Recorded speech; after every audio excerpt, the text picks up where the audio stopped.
अस्सलाम वालेकुम students, I hope all of you are fine. Student, online classes के सिलसिले में स्विक्स फर्स्ट ईयर का आपका आज ये दूसरा लेक्चर है और हम 5th चैप्टर स्टार्ट कर चुके हैं। आज हम पढ़ेंगे जमहूरियत यानी कि डेमोक्रेसी के बारे में। तो आइए देखते हैं, सबसे पहले जमहूरियत के मफ़हूम पे रोशनी डाल लेते हैं। जमहूरियत अरबी ज़बान के लफ्ज़ जमहूर से निकला है, जिसके मानी हैं अवाम या सब लोग। तो जमहूरियत से मुराद हम ले सकते हैं आम लोगों की हुकूमत। इसको इंग्लिश में डेमोक्रेसी कहते हैं। ये लफ्ज़ दो यूनानी अल्फाज डेमोस और क्रेटस से अखज़ किया गया है।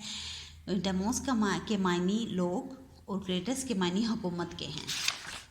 जमहूरियत की कुछ डेफिनेशंस हैं, आप देखिए। अरिस्टोटल का जमहूरियत के बारे में जो ख़यालात हैं, लास्ट लेक्चर में हम इस पे बहस कर चुके हैं। आपने कम से कम 3 डेफिनेशंस को अच्छे से याद करिएगा, समझ कर इसके समझने के मैंने आपको बताए थे अंदाज़ कि आपने हर डेफिनेशन के मेन पॉइंट्स, की वर्ड्स जो हैं उनसे अंदाज़ा लगाना है और नेक्स्ट आपने डेफिनेशंस को याद करते जाना है। अमेरिकन प्रेसिडेंट इब्राहिम लिंकन की जो डेफिनेशन है वो बहुत पॉपुलर है। मैं चाहूँगी आप इसको अच्छे से याद करें। वो जमहूरियत के बारे में कहते हैं कि जमहूरियत एक ऐसी हुकूमत है जो आवाम की हुकूमत है, आवाम के लिए है और आवाम के ज़रिए है। इंग्लिश में वो कहते हैं democracy is a form of government which is of the people, for the people and by the people.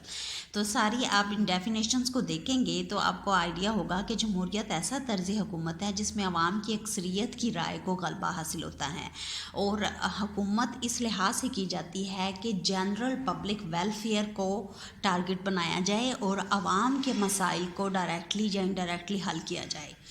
Next हमारा सब टॉपिक है जमहूरियत की इकसाम, काइंड्स ऑफ डेमोक्रेसी। इसमें देखिएगा जमहूरियत की 2 इकसाम बताई गई हैं पॉलिटिकल साइंटिस्ट के अकॉर्डिंग, डायरेक्ट डेमोक्रेसी और इनडायरेक्ट डेमोक्रेसी। डायरेक्ट डेमोक्रेसी यानी कि बिला वास्ता जमहूरियत वो जमहूरियत की किस्म है जिसमें अवाम बराह रास्त उमूर हुकूमत में शरीक होते हैं। और इस आपकी सिलेबस के आगाज़ में, सेशन के बिल्कुल आगाज़ में ही हम अच्छी तरह से ग्रीक सिटी स्टेट्स पे बहस कर चुके हैं कि किस तरह यूनानी सिटी स्टेट्स जो हैं उनमें अवाम डायरेक्ट, क्योंकि पॉपुलेशन बहुत कम होती थी तो कानून साजी के मामलात में डायरेक्ट हिस्सा लिया करते थे। अब आजकल के दौर में इस तरह की जमहूरियत का होना नियरली इम्पॉसिबल है, क्योंकि जितनी तादाद बढ़ चुकी है और रियासतों का जितना रकबा और जितनी आबादी है उस हिसाब से तमाम लोगों का एक ही जगह पर इकट्ठे होना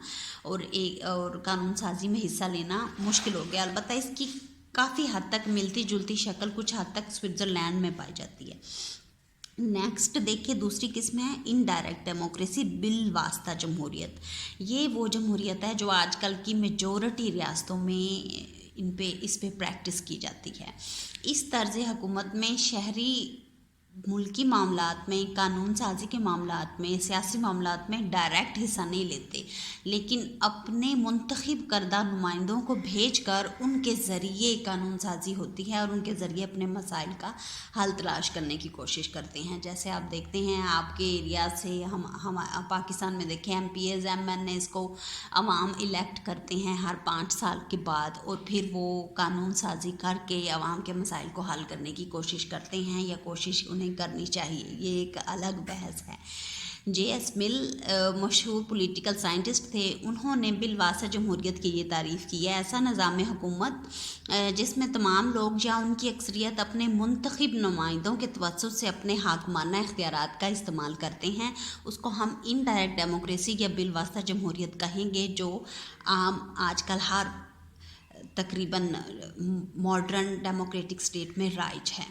नेक्स्ट आपका टॉपिक है जमहूरियत की खूबियाँ, मेरिट्स ऑफ डेमोक्रेसी। इसमें जमहूरियत की खूबियों में देखिए आप सबसे पहले public welfare, general public welfare. जमहूरी हुकूमत दीगर हुकूमतों के ज़रिए के मुकाबले में अवाम की फलाह व बहबूद का ज़्यादा ख्याल रखती है। इसकी 2 वजूहात हैं जिसकी बिना पर JS मिल कहते हैं कि जमहूरियत ही अवाम को ये मौका फ़राहम करती है कि वो अपने हकूक़ से बेहतर फ़ायदा उठाएँ, दूसरे नंबर पे देखें, जमहूरियत की बदौलत ज़्यादा से ज़्यादा फ़वाइद हासिल किए जा सकते हैं, इसलिए क्योंकि ये हुकूमत ही आवाम की है और जो जिन नुमाइंदों को हम इलेक्ट करते हैं वो हर 4 या 5 साल बाद आवाम के सामने हाजिर होते हैं और थ्रू आउट द गवर्नमेंट के प्रोसेस में भी आवाम के सामने जवाबदेह हैं। नेक्स्ट देखें, आवाम की हुकूमत जमहूरियत की खूबियों में देखें, ये ऐसा तर्ज हुकूमत है जिसमें हर फर्द, हर वोट, हर राय की इक्वली इम्पोर्टेंस है, वर्थ है उसकी, इसलिए हर शख्स को अपनी ड्यूटी परफॉर्म करने के लिहाज से भी उतना ही रिस्पॉन्सिबल और उतना ही डिलीजेंट यानी कि उतनी ही जद्दोजहद और खुश दिली से और हाजिर दिमागी से काम करना पड़ता है। तीसरे नंबर पे देखें, जमहूरियत की खूबी देखें, ये अखलाकी बहबूद, मॉरली भी आवाम को स्ट्रॉन्ग करने में और उनकी अखलाकी हालत को बेहतर बनाने में जमहूरी निज़ाम हुकूमत बहुत हेल्प करता है। ये इंसान में ज़िम्मेदारी, एहसास ज़िम्मेदारी, मेरिट, अकाउंटेबिलिटी, इंसान दोस्ती, हमदर्दी, बर्दाश्त, तहम्मुल, इस तरह की अहम आला अखलाकी अक़दार पैदा करने में बड़ा अहम किरदार अदा करती है, क्योंकि हर शख्स का वोट काउंट होता है, हर शख्स की इम्पोर्टेंस है इसलिए। नेक्स्ट देखें, चौथे नंबर पे, जमहूरी तर्ज हुकूमत हमेशा अमन पसंद होगा। आम आवाम कभी भी जंग की हिमायत नहीं करेंगे क्योंकि वो जानते हैं कि जंग की सूरत में सबसे ज़्यादा नुकसान उठाएंगे। तो जमहूरी हुकूमतें, ताकतें कभी भी किसी सूरत में भी जंग की तरफ रुझान नहीं रखती।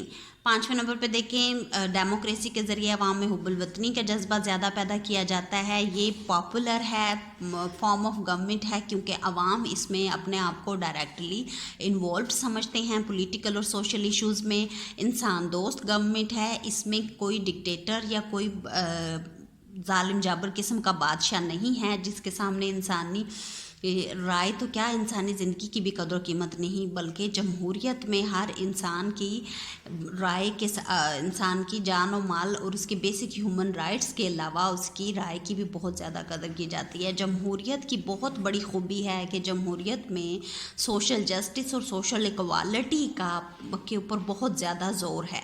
किसी किस्म की डिस्क्रिमिनेशन, वो जेंडर की बेस पे, रेस की बेस पे, मतलब जिन्स की बुनियाद पर, रंग नस्ल की बुनियाद पर, किसी भी बुनियाद पर, अमीरी गरीबी की बुनियाद पर जमहूरियत में किसी किस्म की भी फ़र्क जो है वो रवा नहीं रखा जाता जब बेसिक ह्यूमन राइट्स देने की बात आती है। तो नेक्स्ट देखिए, जमहूरी हुकूमत क्योंकि आवाम की हुकूमत है, अवामी नुमाइंदे आवाम के साथ इंगेज होते रहते हैं, आवाम के मसाइल अपने अपने हलकों में जाते हैं, उनके मसाइल को लाकर मुकन्ना में, लेजिस्लेटर में उठाते हैं और उस पर कानून साजी करवाते रहते हैं, इसलिए ये हुकूमत काफ़ी हद तक पुरअमन होती है। इसमें तहरीकें, बगावतें, इनकलाबात और खुफिया तहरीकों का क्या खदशा जो है वो बहुत कम होता है।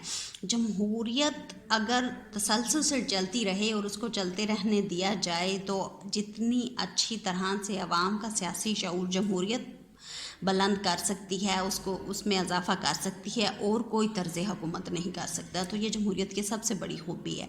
नेक्स्ट आ जाते हैं कुछ इसके डीमेरिट्स हैं। अक्सरियत की हुकूमत है, बेशक अक्सरियत का तनासब कितना ही कम क्यों ना हो, 49% से भी 51% अवाम की राय को ज़्यादा जो है बेहतर समझा जाएगा और उनकी इलेक्टेड नुमाइंदे जो हैं वो गवर्नमेंट को फॉर्म करेंगे, बनाएंगे। फिर ये भी होता है कि हर फर्द नाअहल अफराद के इंतखाब का खदशा रह जाता है, क्योंकि अवाम की अक्सरियत जो है वो सियासी शऊर नहीं रखती है मुकम्मल तौर पे। हर फर्द को के पास इतना शऊर नहीं है। बहरहाल ये जमहूरियत की कुछ ऐसी खामी है कि जिसको अगर कॉन्टीन्यूटी के साथ और अकाउंटेबिलिटी और एहतसाब का आंसर और मेरिट के अनासर जो हैं उसको उन पे तवज्जो दी जाती रहे तो इससे काफ़ी हद तक اس پہ قابو پایا جا سکتا ہے۔ پھر دیکھیں بہت زیادہ سست رفتار ہے، سلو ہے، کمپلیکیٹڈ ہے، اس کو کسی بھی قسم کی قانون سازی ہے اس کو بہت ساری ڈیبیٹس، پبلک ڈیبیٹس اور لیجسلیٹر میں ڈیبیٹس اور ڈائیلاگ سے گزرنا پڑتا ہے۔ پھر جمہوریت میں پارٹی بنانے پہ، پارٹی چلانے پہ کسی قسم کی کوئی پابندی نہیں ہے، اس وجہ سے کبھی کبھی عوام اوور آل نیشنل لیول پہ گروہ بندی، دھڑے بندی کا بھی شدید خدشہ رہتا ہے۔ ہنگامی حالات کے لیے غیر موزوں ہے کیونکہ بہت سارا وقت بحث و تمہیز میں ہی گزر جائے گا۔ تینوں جو ادارے ہیں، اس کے تینوں شعبے جمہوریت کے، حکومت کے عدلیہ، انتظامیہ اور مقننہ، ان میں معاملات کو سلجھاتے ہوئے بے جا اسراف بہت خرچ ہو جاتا ہے، اور کیونکہ ہر حکومت 4 سے 5 سال تک وہ تبدیل ہوتی رہتی ہے تو اس وجہ سے پاسبل ہے کہ پالیسیز کا تسلسل قائم نہ رہ سکے۔ پر اسٹوڈنٹ، یہ جمہوریت کی کچھ ایسی خامیاں ہیں جن پہ اگر کنٹینیوٹی سے جمہوریت جاری رہے اور آپ اکاؤنٹیبلٹی، میرٹ کا اور کافی حد تک freedom of expression, freedom of opinion کا حق عوام کو دیں تو ان تمام خامیوں پہ قابو پایا جا سکتا ہے۔ اب تک کی جتنی بھی فارم آف گورنمنٹس جو ہیں ہیومن کائنڈ نے جس کا تجربہ کیا ہے، اس میں سے جمہوریت سب سے بہترین فارم آف گورنمنٹ آج تک خیال کی جاتی ہے۔ تو یہ تھا آپ کا آج کا لیکچر۔ نیکسٹ ہم انشاءاللہ ڈکٹیٹرشپ کے بارے میں پڑھیں گے، تب تک کے لیے اپنا خیال رکھیں۔ اللہ حافظ۔